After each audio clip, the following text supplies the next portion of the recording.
해리스가 록데일 카운티에서 76% 득표로 앞서가고 있습니다. 이것은 2020년 바이든의 득표율보다 앞서가고 있습니다.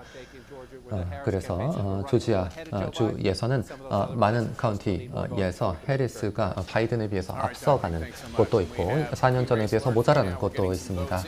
네, 뉴스 속보입니다. 펜실베니아에서 개표 결과인데요. 현재 득표율 77%로 앞서가고 있습니다. 개표율은 5% 가량이고요. 약 18만 표 정도 앞서가고 있습니다. 개표는 아주 초반입니다.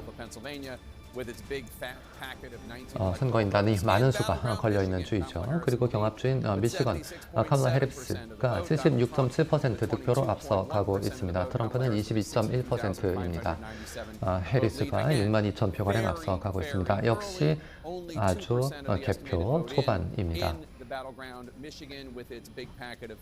미시간 역시 15명의 선거인단이 걸려있는 경합주입니다.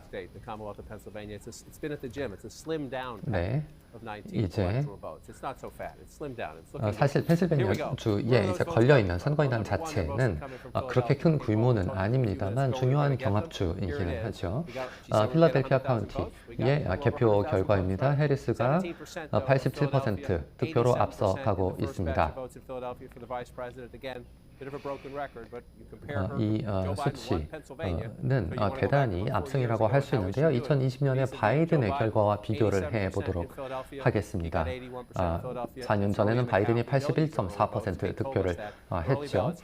그래서 해리스가 4년 전에 비해서 더 결과가 좋습니다만 아직 개표 초반이라는 점에 주의할 필요가 있습니다. 만약에 이 87% 득표율이 유지된다면 펜실베니아에서 바이든보다 더 많은 득표를 하게 될 가능성도 있습니다.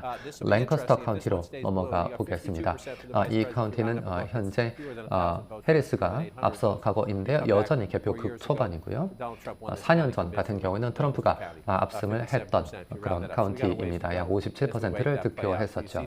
앞으로 어떻게 개표가 진행이 될지 지켜봐야 되겠습니다. 그리고 초반 같은 경우에는 공화당 후보가 조금 더 개표 결과가 유리하게 나오는 경향이 있다는 점도 고려할 필요가 있습니다. 다음 오하이오 주로 넘어가도록 하겠습니다. 여전히 개표 초반입니다만 해리스가 앞서 가고 있습니다. 텍사스 같은 경우에는 잠시 전에는 해리스가 앞서가고 있었습니다만 이제 트럼프가 조금 더 앞서가고 있는데요. 여전히 개표 초반입니다.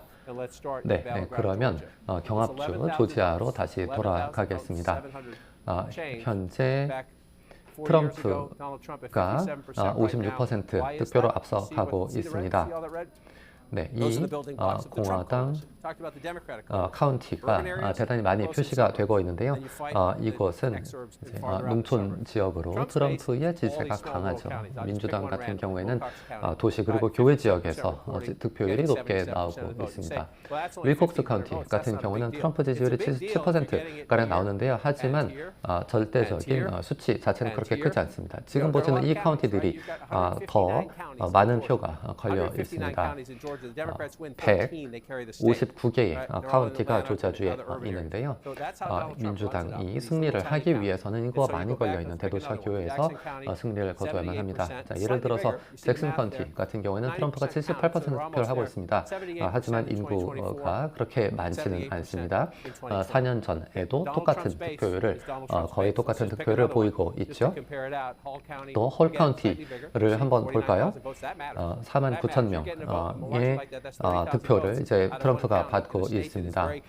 이것은 좀 전에 본 그 카운티에 비해서는 유권자가 많은 것이죠. 4년 전에는 71%가량 득표를 했습니다. 그래서 지금 4년 전에 비해서 트럼프의 득표율이 좀 더 높은 상황이죠. 이것은 트럼프 측의 좋은 소식입니다. 풀튼 카운티 다시 한번 확인해 보도록 하죠. 해리스가 71.1% 득표로 앞서가고 있습니다.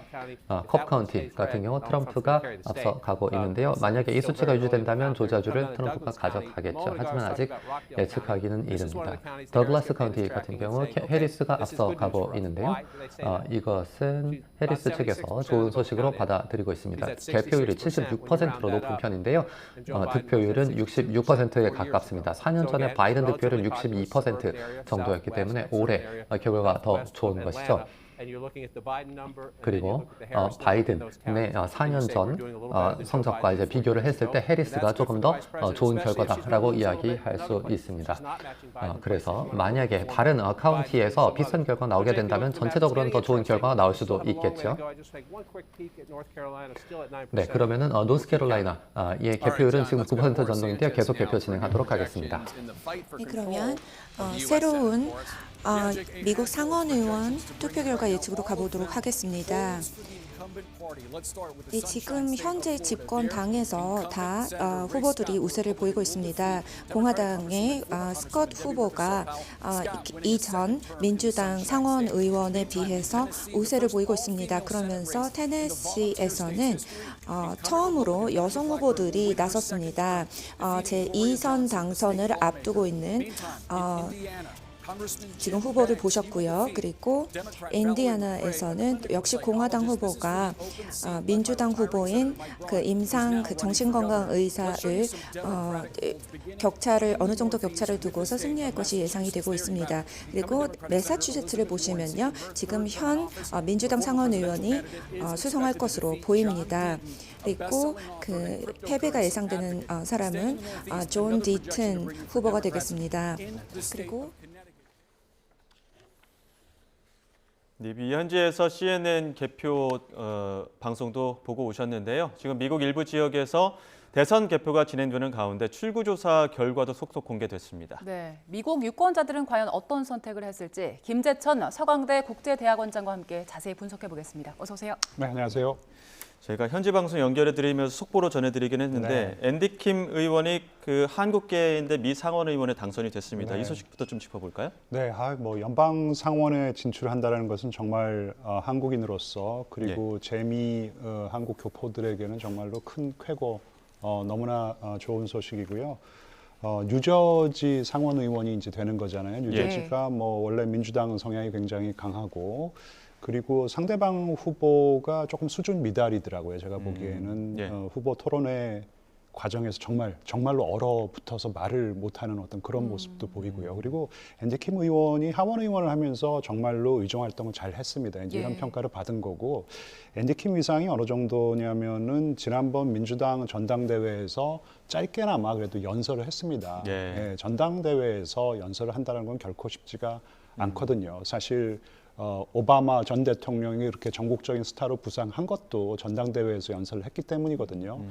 그 정도의 어떤 그런 위상을 확보를 했다라는 것이고 정말 앞으로 큰 활약을 기대해도 좋을 것 같습니다. 예, 저희가 앞서 이제 출구조사 결과 나온 지역들은 소개를 몇 곳 해드렸는데 일단 뭐 각 당이 우세한 지역들은 예상대로 나온 것들이 좀 있는데 경합주인 조지아주요. 트럼프 후보가 일단 우세한 걸로 나왔는데 이 결과는 어떻게 보셨습니까? 일단 초반이기 때문에 이 개표가 조금 더 진행되는 것을 봐야 되는 것이고, 그리고 아마 이런 출구조사는 지금 현재 제가 알고 있기로는 사전 투표가 반영이 되지 않았을 거예요. 그래서 초반에는 조지아 같은 주는 좀 레드 미라주라 그래가지고 공화당 신기루가 있다. 하지만 사전 투표를 개표하기 시작하면은 블루 시프트가 발생할 수 있다. 그러니까 민주당 쪽으로 득표율이 민주당이 이제 더 올라갈 수 있다라는 것인데, 어쨌든 초반이지만 조지아에서는 트럼프가 좀 우세를 보이고 있는 것 같고요. 하지만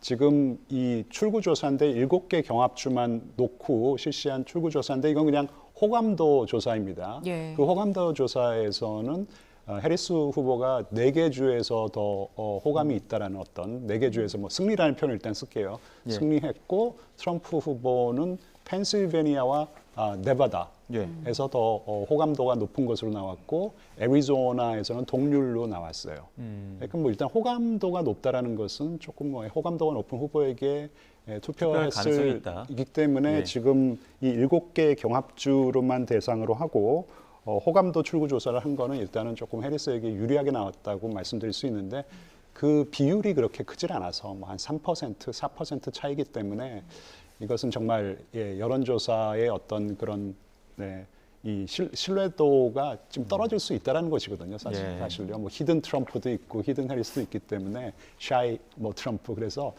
이제 얼마나 정확하게 이제 이런 조사들이 실시됐는지는 이제 다 집계가 끝나고 개표를 해보면 알 수 있겠죠. 예, 네. 지금 저 주별로 시간대별로 투표 마감이 되는과 동시에 이제 출구조사 결과도 나오고 있는 건데 네. 출구조사 결과의 어떤 신뢰도라고 한다면 어느 정도쯤 판별을 할 수 있을까요? 뭐 알 수 없는데 지금 나오고 있는 출구조사 결과는 아마 CNN과 뭐 ABC, CBS 뭐 이 미국의 정말 이 대표적인 이 미디어 그룹들이 동시에 실시하는 것이기 때문에요. 예. 뭐 신빙성이 높겠지만 일단 지금 투표를 마치고 나온 사람들을 대상으로 하는 출구조사이기 때문에 뭐 조금 오차가 있을 수도 있을 것 같다는 생각이 들어요. 아마도 제가 알고 있기로는 예. 사전 투표에 누가 어떤 후보에게 이 투표를 했는지는 아마 반영이 잘 되지 않은 그런 출구조사이기 때문에 뭐 지금 그리고 기본적으로 저 호감도를 물어보는 것이기 때문에 이게 실제로 누구한테 투표를 했는지와는 또 조금 차이가 있을 수 있다고 생각합니다. 이번에 사전투표 굉장히 많이 했잖아요. 네. 그러면 출구조사가 뒤바뀌는 지역들도 상당히 많을 수 있겠네요. 근데 이제 사전 투표를 반영한 출구 조사인지는 조금 더 살펴봐야 돼요. 제가 알고 있기로는 지금 나오고 있는 CNN 그리고 미국의 대표적인 미디어 그룹이 이 위탁을 해서 실시한 하고 있는 출구 조사는 기본적으로 투표를 마치고는 나오는 사람들을 대상으로 하는 출구 조사인 것으로 저는 알고 있거든요. 사람들. 당일에 한 사람들. 근데 이제 또 뭐 폭스 뉴스가 AP 통신과 같이 하는 그런 출구 조사도 있어요. 이 출구 조사는 뭐 우편으로 물어본다든지 그 뭐 이메일로 물어본다든지 뭐 전화로 물어본다든지 뭐 이제 이런 것이기 때문에 조사 결과가 조금 출구 조사 결과 아직은 나오고 있지 않은데 또 다르게 좀 나올 수도 있다고. 언론사마다 좀 다를 수 있는 그러니까 거니까. 일단 폭스 뉴스가 반발을 해서 AP 통신과 우리는 다른 출구 조사를 실시하겠다라고 해서 기본적으로 지금 뭐 2개의 출구 조사가 동시에 진행되고 있다고 보시면 될 것 같습니다. 예. 지금 그 개표 시작한 곳들도 있는데 최종 당선자는 좀 언제쯤 확인해 볼 수 있는 겁니까? 글쎄요, 이제 이게 조금 일방적으로 표차가 좀 벌어지면서 개표 과정에서 이제 이 정도면은 이 좀 대세를 암만 뭐 저 사전 투표를 나중에 개표를 한다고 하더라도 이 정도면은 격차가 좁혀지기 어렵겠구나라는 걸 알 수 있는 데는 아마 이제 오늘 우리 한국 시간으로 오늘 밤 정도나 내일 새벽 정도면은 윤곽은 드러날 텐데 근데 7개 이 경합주가 여태까지 여론조사 결과처럼 정말 1% 내외로 초박빙인 어떤 그런 개표 과정이 계속 진행이 된다면은 이게 정말 누가 당선될지를 우리가 조금 그래도 확신을 가지기에는 뭐 4, 5일, 뭐 길게는 한 일주일도 걸릴 수 있다고 생각합니다. 게다가 뭐 불복을 하고 그리고 소송전을 제기를 하고 그러면 더 오래 걸릴 수도 있는 것이죠. 예, 저희가 개표 마친 곳들을 이제 출구조사 결과를 전해드리긴 했지만 아직도 투표 진행 중인 지역이 있죠? 이게 이제 뭐 미국은 뭐 투표를 시작하는 시간도 다르고 끝나는 시간도 다르고 뭐 이제 하기 때문에 아마도 지금 특히 뭐 저 알래스카나 하와이 같은 경우에는 미국은 알래스카와 저 그 하와이를 제외하더라도 본토 그러니까 그 대륙 안에서도 시간대가 4개인가 있을 거예요. 그래서 투표가 종료하려면 조금 더 시간이 걸릴 것 같습니다. 저희가 그래픽으로 앞서 그 경합주별로 한국 시각 기준으로 몇 시에쯤 그 출구조사 결과나 개표 현황들이 나오는지 전해드리기도 했었는데 특히나 지금 10시대 정도, 우리 시간으로 10시대 정도, 지금 시간대쯤이죠. 펜실베니아도 이제 결과가 그러니까 개표가 시작되면서 뭐 출구조사 결과도 좀 나올 것 같은데 이 중에서 오늘 굉장히 주목해야 될 그 경합주 중에 또 경합주가 있다면 어떤 곳이 있을까요? 역시 뭐 경합주 중에 경합주는 펜실베니아라고 할 수 있겠죠. 왜냐하면 일단 선거인단 수가 가장 많이 배정이 되어 있습니다. 19명이 배정이 되어 있고요. 그리고 두 번째로 양 후보 모두 해리스 후보, 트럼프 후보 모두 펜실베니아를 가져오지 못하면은 선거에서 승리할 수 있는 어떤 그런 방정식이 굉장히 공식이 이제 굉장히 좀 복잡해지고 실제로 당선될 가능성이 현저히 낮아지기 때문에 펜실베니아를 누가 과연 가져올 것인지 지금 초미의 관심입니다. 본격적인 개표 앞두고서는 해리스 후보가 이길 거란 예측이 좀 더 많이 나왔는데 트럼프가 우세할 것이다라고 얘기했던 기관이나 사람들이 그걸 좀 뒤바꾸는 경우들도 있더라고요. 뭐 대표적으로 영국의 시사 주간지인 이코노미스트 같은 경우에는 한 10월 중순까지만 하더라도 트럼프가 당선될 가능성을 한 53, 4%로 보고 있었던 것 같은데 근데 선거 전날에 50대 50이 됐어요. 근데 선거 당일에는 이게 이제 56대 43으로 완전히 이제 트럼프가 좀 승기를 잡은 것 같은 그런 결과를 내놨는데 이코노미스트의 이 어떤 폴 트래커라 그러는데 그 예측 모델을 조금 관심 있게 봐야 될 것이 이코노미스트가 자체적으로 여론조사를 실시하는 게 아닙니다. 유력 여론조사 기관이 내놓은 결과들을 다 평균 내서 그리고 보정을 또 좀 해요. 그 각 주의 어떤 인구 분포라든지 뭐 성비 그리고 뭐 인종들의 분포, 뭐 연령대, 뭐 학력 수준까지 그러고 나서 보정을 하고 난 다음에 내놓는 모델이기 때문에 상당히 공신력이 있다고 볼 수 있을 것 같아요. 물론 이제 이코노미스트 잡지는 이번 선거에서 해리스 후보를 인도스 그러니까 지지한다고 선언을 했습니다. 하지만 이 이코노미스트지가 지금 내놓고 있는 예측 모델은 제가 판단하기에는 상당히 좀 공신력이 있는 것 같고요. 그래서 근데 또 재밌는 게요. 더 힐도 굉장히 공신력이 있는 여론조사 기관인데요. 더 힐에서 내놓고 있는 모델은 또 반대예요. 그러니까 지금 이코노미스트 같은 경우에는 276대 262로 해리스 후보가 선거인단에서 우위를 보일 것이라는 건데 똑같이 276대 262로 더 힐 같은 경우에는 트럼프가 이길 것이라는 것이에요. 그래서 좀 갈라져 있고 유력 여론조사 기관 6군데가 내놓은 이 결과를 갖다 보니까 4군데가 해리스 후보의 당선, 2군데가 트럼프 후보의 당선을 예측하고 있는 상황입니다. 자, 특히나 지금 오하이오주도 공화당 우세 지역이었는데 마지막 여론조사에는 조금 변심한 어떤 기류도 좀 있지 않았습니까? 지금 개표가 시작이 되긴 했는데요. 그렇죠. 이게 사실 오하이오가 정말 중요한 경합주였어요. 그리고 정말 러스트 벨트 중에 러스트 벨트였는데 그러다 보니까 완전히 트럼프의 이제 앞마당이 텃밭이 돼버린 것인데 참 재미있는 게 아이오와 대상으로 한 여론조사 결과도 나왔잖아요. 여기도 이제 텃밭이에요. 2016년, 2020년 대선에서 트럼프에게 뭐 넉넉하게 표를 몰아줬는데 이번 여론조사에서 해리스 후보가 4% 지지를 많이 받는 것으로 나왔거든요. 뭐 다양한 이유가 있겠지만 분석 기사들을 좀 검토해 보니까 여성표가 결집하고 있다는 것이에요. 그리고 이제 오하이오에서도 여성표가 결집하고 있다면은 이제 이런 현상이 조금 전국적으로 발생하고 있다면은 이 부분은 상당히 트럼프에게는 좀 곤혹스러운 상황이 될 수 있겠죠. 조금 지켜봐야 됩니다.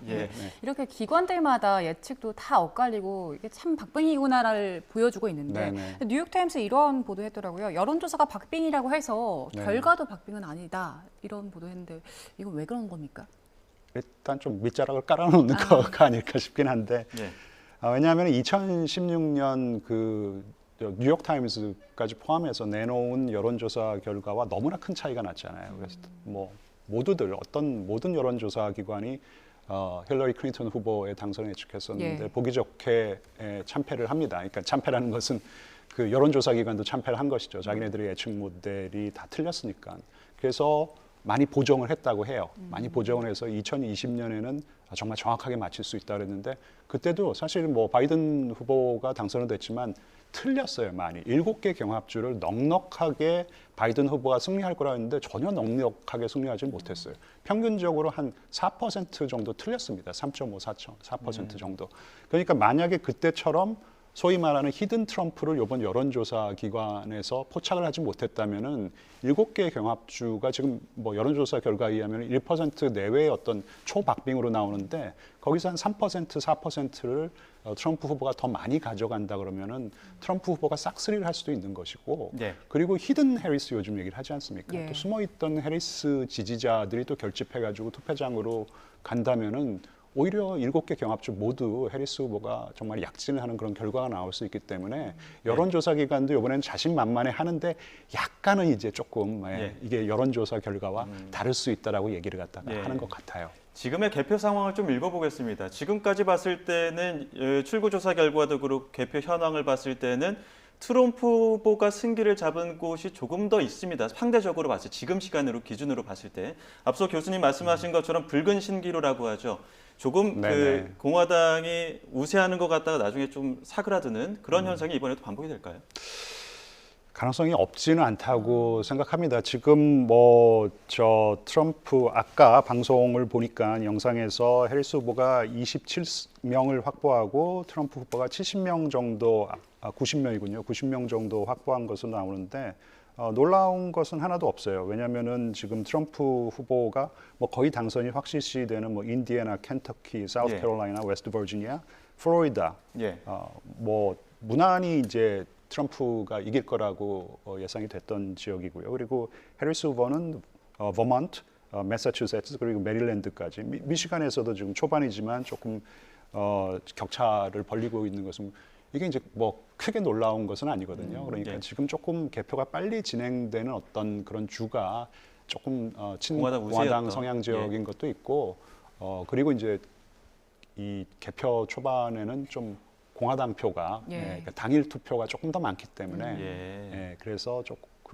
공화당이 유리한 것으로 보이지만 이 개표가 진행되면서 한국에서 사실 그런 비슷한 현상이 좀 발생하지 않았습니까? 그렇기 때문에 이제 해리스 후보가 약진하는 어떤 그런 개표 과정이 될 수도 있다고 생각합니다.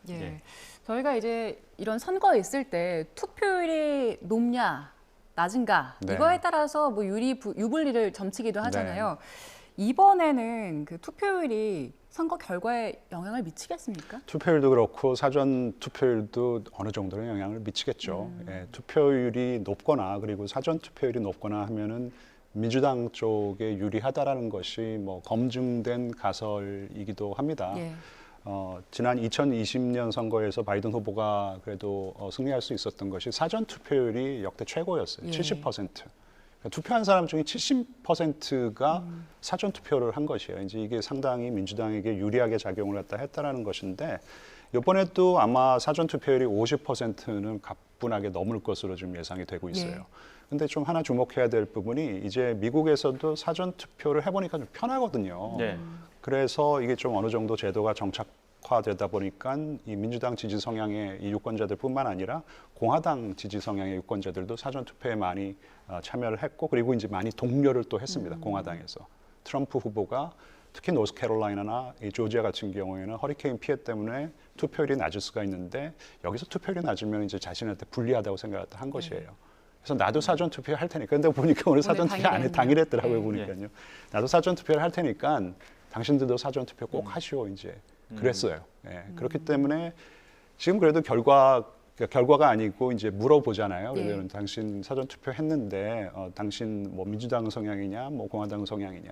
예전보다는 좀 좁혀진 것 같아요. 그래도 여전히 민주당 성향의 유권자들이 사전 투표에 더 많이 참여를 했고, 하지만 뭐 압도적으로 그렇게 2020년 대선 때만큼 공화당 성향의 유권자들 역시 이 제도를 잘 활용했기 때문에 뭐 민주당에게 압도적으로 유리하다고 생각하지는 않습니다. 지금 두 후보 모두 마지막 결과를 지켜보고 있을 텐데 마지막 유세 현장에서 그 유세 어떤 이야기를 했는지 그 메시지도 좀 중요할 것 같아요. 지금 해리스 후보는 펜실베니아에서 마지막 유세를 했고 또 트럼프 후보는 펜실베니아를 갔다가 미시간주에서 마지막 유세를 했습니다. 이건 어떤 메시지가 좀 있다고 보십니까? 뭐 늘 그랬어요. 힐러리 클린턴도 사실 필라델피아의 그 유명한 계단이 있잖아요. 그 로키가 이제 막 영화를 보셨으면 그래서 민주당 지지자들의 일부는 아니 힐러리 클린턴 그러고 나서 졌는데 왜 꼭 거기 가서 했었어야 됐느냐 이제 이런 얘기도 나오고 트럼프 후보 같은 경우에는 2016년도 그렇고 2020년도 그렇고 미시간에서 꼭 마지막 유세를 했습니다. 트럼프 후보가 뭐 선거의 전날까지 이제 막말을 막 쏟아내고 있는데 이게 이제 열렬 지지자들을 결집하는 데는 분명히 효과가 있겠지만, 근데 열렬 지지자들은 정말 벌써 결집이 됐고 투표를 할 것이거든요. 예. 근데 그래도 5%, 6% 정도 되는 이 부동층의 마음을 조금 해리스 쪽으로 다가가게 하는 어떤 예. 그런 계기가 되고 있지 않는가. 그래서 막판에 해리스 후보가 좀 약진을 하는 것도 특히 이제 트럼프의 여성 비하 발언이라는 것이 좀 문제가 되고 있는 것이 아닌가. 그래서 투표를 하려고 하지도 않았던 어떤 그런 부동층, 그리고 여성들도 왜냐하면은 지난번 대선에서 백인 여성 같은 경우에는 7% 많은 백인 여성들이 트럼프 후보에게 투표를 했거든요. 근데 예. 이번에는 그러지 않는 것 같아요. 제가 보기에는 트럼프의 기준으로도 너무 심한 여성 비하 발언을 하더라고요. 뭐 정말 입에 담기 어려운 낸시 펠로시, 여전히 민주당에서 중요한 여성 정치인이죠. 그리고 해리스 후보는 뭐 정말 뭐 한국말로 뭐 매춘부라고 번역이 될 수 있는 어떤 그런 표현을 쓰고 해서 그런 것들이 여성표를 좀 결집하게 하는 어떤 그런 작용을 하고 있는 것이 아닌가 이렇게 좀 분석을 해봅니다. 네. 예, 트럼프 후보 그렇게 뭐 막말도 말씀하셨지만 개표 직전에 필라델피아에서 대규모 선거 사기 얘기가 돈다라는 이야기를 올렸어요. 네, 네. 이거 나중에 그 대선에 불복할 수도 있다 이런 걸 암시하고 있는 걸까요? 뭐 밑자락을 깔아놓은 거죠. 뭐 유세 기간 동안에 선거 부정이 발생하고 있다는 얘기를 갖다 한두 번은 했을 거예요. 예. 그리고 자신의 SNS인 그 소셜 트루스에 지금 특히 이제 그 펜실베니아 주에서 부정 선거가 행해졌다라는 뭐 그런 증거가 있다 이런 글을 올렸는데 벌써 한 100여 건에 육박하는 선거 소송을 제기를 해놓은 상황입니다.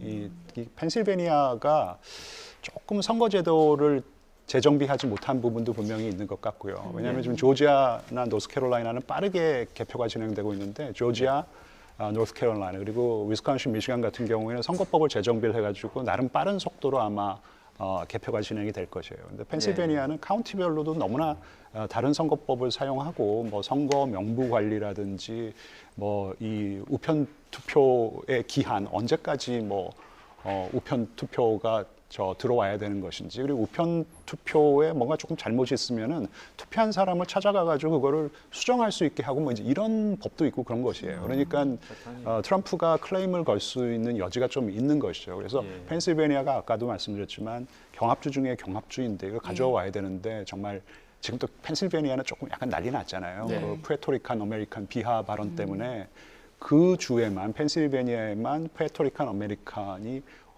한 50만 명, 전체 유권자의 한 4, 5%에 육박하는 유권자들인데 이들이 화가 나서 지금 트럼프에게 등을 돌리고 해리스에게 표를 몰아준다 그러면은 이 펜실베니아를 이기기가 좀 힘들 수가 있으니까 펜실베니아에 특히 지금 더 공을 들이는 것 같고 그리고 펜실베니아에 사실 제도적인 허점이 있기 때문에 문제를 제기하면서 벌써부터 조금 밑자락을 깔아놓고 있다고 그렇게 판단이 됩니다. 네, 말씀하신 펜실베니아가 지금 현재 한 8% 정도 개표가 이루어지고요. 네. 그 중에 이제 해리스 후보가 72% 득표를 했고, 그래요? 트럼프 후보가 26.9%입니다. 그래요? 초반에는 보니까 펜실베니아가 약간 트럼프가 그래도 조금 더 표를 많이 가져가는 것 같은데 벌써 우리 방송하는 사이에 이게 뒤집어졌나 보고. 아직 뭐 8% 개표 기준이니까 좀 또 지켜봐야 될 것 같긴 하고요. 네네네. 말씀하신 것처럼 조지아주 같은 경우에는 조금 빨리 개표가 이루어져서 48% 정도 이루어졌는데, 벌써요? 해리스 후보가 44.4% 가져갔고요. 지금까지는. 그러면은 트럼프 지금 후보가 해리스 후보가 55%. 조금 앞서가고 있는 겁니까? 트럼프 후보가 55%니까 조금 트럼프, 앞서가고 있는 네네. 조지아주 트럼프 같은 경우는 지금 후보가. 그렇습니다. 예. 자, 지금 이 개표 방송, 그러니까 그 현장에 있는 개표 현황을 보고 있는 그 양 후보, 해리스 후보는 지금 모교인 하워드대에서 지금 지켜보고 있고, 네. 또 트럼프 후보는 그 플로리다 그 개인 리조트로 복귀해서 지금 지켜보고 있다고 하는데 결과를 지켜보고 있는 장소에 담긴 어떤 메시지도 있습니까? 뭐 일단 기본적으로 해리스 후보 같은 경우에는 지금 현직 부통령이기 때문에 워싱턴 D.C.를 떠날 수가 없습니다. 그리고 지금 하워드 대학교는 사실 그 흑인들을 대상으로 좀 특화한 그런 대학교라고 얘기할 수 있고 흑인들의 하버드대다 뭐 이렇게 뭐 그런 얘기가 있죠. 그래서 지금 흑인 남성과 또 특히 이제 히스패닉 남성의 표심이 흔들리고 바이든이 받았던 그런 지지를 못 받고 있다라는 것이 아니겠어요. 그래서 역시 해리스는 뭐 반은 인도계, 반은 흑인계라고 할 수 있지만 흑인들의 표심을 정말 똘똘 뭉쳐가지고 다 지지를 확보하는 것이 중요하기 때문에 뭐 그런 상징성이 좀 있는 것 같고요. 트럼프야 뭐 트럼프잖아요. 그래서 말라라고 해서 조금 편안하게 선거 개표 방송을 지켜보고 있지 않을까 싶습니다. 지금 10시 기준으로 개표 현황이 다시 한번 들어온 것 같은데 개표 현황을 조금 더 살펴보고 다시 교수님과 이야기 나눠가겠습니다. 개표 현황 한번 보시죠.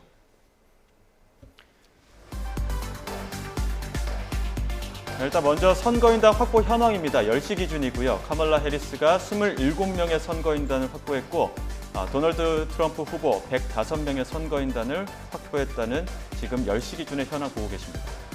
네, 이번엔 펜실베이니아의 개표 현황 보겠습니다. 10시 기준으로 7% 개표가 진행된 상황이고요. 카멀라 해리스 후보가 72.9%, 그리고 도널드 트럼프 후보가 26%의 득표율을 보이고 있습니다. 지금 경합주별로 살펴보고 있는데요. 미시간주 살펴보겠습니다. 4% 정도 10시 기준으로 개표가 이루어졌는데 카멀라 해리스가 62.8%로 35.4% 기록한 도널드 트럼프 후보에 비해서 지금 우세를 보이고 있습니다. 네, 다음은 노스캐롤라이나입니다. 16명의 선거인단이 걸려 있죠. 10시 기준으로 11% 개표가 진행된 상황인데요. 현재 카멀라 해리스 후보 52.6%, 도널드 트럼프 후보 45.9%의 득표를 기록하고 있습니다. 네, 조지아주 보시죠. 지금 48% 개표 이루어졌습니다. 10시 기준이고요. 카멀라 해리스 44.4%, 도널드 트럼프 55%로 우위를 보이고 있습니다. 네, 다음은 버몬트입니다. 네, 버몬트 현재 23%의 개표가 진행된 상황인데요. 카멀라 해리스 후보가 60.8%, 그리고 도널드 트럼프 후보가 36.2%의 득표를 보이고 있습니다. 가장 최근에 들어온 개표 현황입니다. 매사추세츠 1% 정도 개표가 이루어졌습니다. 아직 개표가 많이 이루어지진 않았는데요. 10시 기준으로 카멀라 해리스가 81.8%로 압도적으로 지금 우위를 보이고 있는 모습입니다. 네, 다음은 버지니아입니다. 현재 35% 개표가 진행된 상황인데요. 카멀라 해리스 후보가 50.8%, 그리고 도널드 트럼프 후보가 47.4%의 득표를 보였습니다. 다음은 미주리주입니다. 지금 2% 정도 10시 기준으로 개표가 이루어졌고요. 카멀라 해리스가 48.5%, 도널드 트럼프 후보가 50.7% 기록하고 있습니다. 네. 자, 다음은 플로리다주입니다. 현재 85% 개표가 진행됐는데요. 상당히 많이 진행이 된 상황입니다. 현재 30명 선거인단 걸려있는 지역인데 도널드 트럼프 후보가 55.8%, 카멀라 해리스 후보가 43.1%의 득표율을 기록했습니다. 네, 마지막으로 인디애나주 개표 현황입니다. 38% 개표가 이루어졌고요. 도널드 트럼프 후보가 62.3%로 35.9% 기록한 카멀라 해리스 후보를 앞서고 있습니다. 네, 교수님 개표 현황을 함께 보셨는데 네. 뭐 이 지역 중에서 좀 눈에 띄는 지역이 있었습니까? 그러니까 제가 조금 눈에 띄게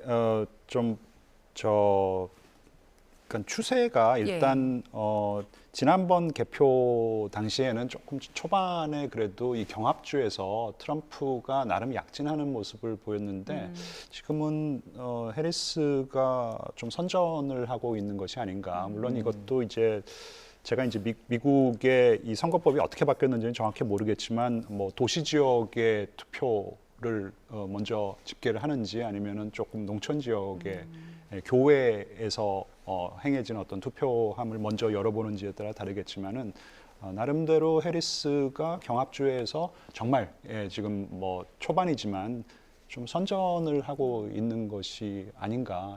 그 부분이 조금 눈에 띄었습니다. 예. 지금 왜냐하면 이제 특히나 이 경합주 중에 경합주라고 앞서 계속 이야기했던 주가 이제 펜실베니아주인데 펜실베니아주가 해리스 후보 벌써 72%를 기록하고 있기 때문에 네네네. 이 부분이 좀 주목되는 것 같고요. 네네. 지금 아직 사전 투표가 집계되지 않은 상황인데 지금 본투표 집계인데 72%면 네네. 사전 투표 반영된다고 했을 때는 민주당에 유리합니까? 공화당에 유리합니까? 아무래도 민주당이 유리하겠죠. 그래서 초반에 저렇게 조금 밀리는 것이 트럼프에게는 조금 좋은 소식은 분명히 아닌 것 불안할 같습니다. 수도 있겠네요. 네네. 예. 네. 자, 지금 예, 지금 경합주별로 지금 살펴봤고요. 다시 한번 지금 뭐 자막으로도 설명드리고 있습니다. 노스캐롤라이나 같은 경우는 노스캐롤라이나도 11% 지금 11% 이기고 11% 개표했는데 노스캐롤라이나도 반드시 트럼프가 지켜야 되거든요. 근데 지금 해리스가 앞서고 있네요. 네, 그러고 있는 해리스가 상황이죠. 52%고요. 네네. 트럼프 후보가 46%입니다. 네. 노스캐롤라이나주. 이 정도면은 해리스 네. 후보가 한 6%포인트 지금 앞서고 있는 상황인데 이거 어떻게 보십니까? 지금 또 오하이오 그 개표 진행이 지금 속보로 좀 밑에 자막으로 뜨고 있는데 오하이오도 지금 저 해리스 후보가 이기고 있는 상황이잖아요, 그죠? 몇 퍼센트, 30%나 개표를 했는데 이거는 트럼프에게 정말 안 좋은 소식입니다. 사실 오하이오주가 2016년 대선 이전에는 오하이오가 정말 이 경합주 중에 경합주였어요. 그래서 오하이오를 이기지 못하면은 미국 대선 승리할 수 없다라는 그런 얘기가 있을 정도로. 근데 오하이오가 이제 완전히 이제 트럼프의 주가 됐기 때문에 오하이오는 뭐 당연히 이제 트럼프가 가져갈 거라고 그랬는데 지금 보니까 개표가 상당히 진행이 됐는데 해리스가 이기고 있다라는 것은 이것은 분명히 트럼프에게는 안 좋은 소식이죠. 30% 정도 개표된 상황이면 어느 정도 추세를 읽을 수 있는 겁니까? 저는 좀 저기는 52.5 대 46.7이라면은 저 추세는 저거는 굉장히 중요한 추세인 것으로 보이고요. 저거는 글쎄요. 지금 도시 지역부터 개표를 했는지는 잘 모르겠지만 저 정도 격차, 그다음에 30% 지금 개표율이라면은 트럼프가 뒤집더라도 정말 막판에 초박빙으로 뒤집을 수밖에 없는 지금 상황 굉장히 불리해 보입니다. 제가 보기에는요. 지금 이제 한국 시각 기준으로 한 11시 이후에 발표될 투표가 마감이 될 곳이 경합주 가운데가 애리조나, 미시간, 위스콘신, 네바다 이렇게 지금 4개 주 정도가 이제 경합주 중에는 앞으로 투표 마감 이후에 개표 현황이 발표가 될 텐데 이 4개 주 중에 또 주목할 주가 있다면 어디 있을까요? 어디라고 말씀하셨죠? 애리조나, 미시간, 위스콘신, 네바다. 네, 네바다도 관건이죠. 물론 이제 6명의 선거인단이 걸려 있지만, 그러니까 적은 선거인단 수가 걸려 있는 거 아니겠어요? 하지만 이 주가 지금 뭐 히스패닉 아메리칸들이 많이 살고 있기 때문에 예전에는 바이든 후보는 2020년 선거에서 네바다를 승리를 했습니다. 하지만 2016년 당시에는 이 네바다를 아마 트럼프가 가져갔나 그랬을 것이에요. 근데 이번에는 지금 굉장히 엇갈린 예측이 나오고 있기 때문에 만약에 선거인단 확보가 정말로 치열하게 이게 아슬아슬하게 초박빙으로 간다 그러면은 네바다의 이 6명의 선거인단이 누구에게 가느냐가 굉장히 중요할 것 같아요. 그리고 조지아도 조지아는 지금 여전히 트럼프 후보가 좀 앞서가고 있는 것 같은데 트럼프 후보 같은 경우에는 지금 사실 오하이오를 잃으면 그냥 끝난다고 생각하시면 될 것 같아요. 지금 저희가 이제 전체적으로 읽은 판사는 아직까지는 해리스 후보가 조금 더 위에 있는 상황인 건데 만약에 여론조사도 그동안 그랬고요. 굉장히 접전이었잖아요. 접전으로 표 차이가 아주 적으면 재검표 들어갈 수도 있다는 전망도 나오던데 어떻습니까? 그럼요. 지금 어떤 주인지는 정확히 모르겠지만 미시간 같은 경우에는 득표율 차이가 1%이면은 상대방 후보가 재검표를 요구할 수가 있고 위스콘신 같은 경우에는 0.5% 미만이면은 재검표를 요구할 수 있고 조지아 같은 경우는 0.5% 득표율 차이가 미만이면은 주에서 그냥 알아서 재검표를 해야 됩니다. 그런 주가 있기 때문에요. 그런 어떤 결과가 나온다 그러면은 재검표를 해야 되기 때문에 결과 나오는데 상당히 오랜 시간이 걸릴 수가 있고요. 근데 지금 추세를 보면은 그럴까라는 생각이 조금 들기는 합니다. 초반이지만 물론 초반이지만 좀 조심스럽지만. 지금 저희가 10시 기준으로 개표 현황과 함께 지금 판세를 좀 분석을 해봤었는데요. 이어지는 뉴스에서도 계속해서 현장 상황과 함께 미 대선 결과 그리고 미 대선 지금 투표 추이까지도 좀 짚어보도록 하겠습니다. 지금까지 김재천 서강대 국제대학원장과 함께했습니다. 고맙습니다. 네, 감사합니다.